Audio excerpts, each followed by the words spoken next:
Hello, in this video I'm gonna show you how to enable or disable multi-control on Samsung Galaxy S25 Plus.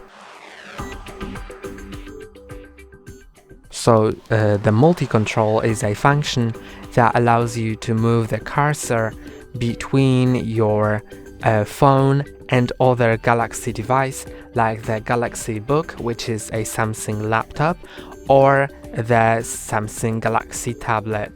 And to enable or disable that option, go to the settings, then go to connected devices and enable multi-control.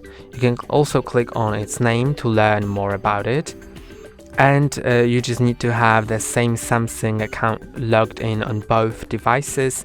They need to have Wi-Fi and Bluetooth turned on, and then you'll be able to just use it to drag and drop items between these devices. That's all for today. Don't forget to like and subscribe. See you next time.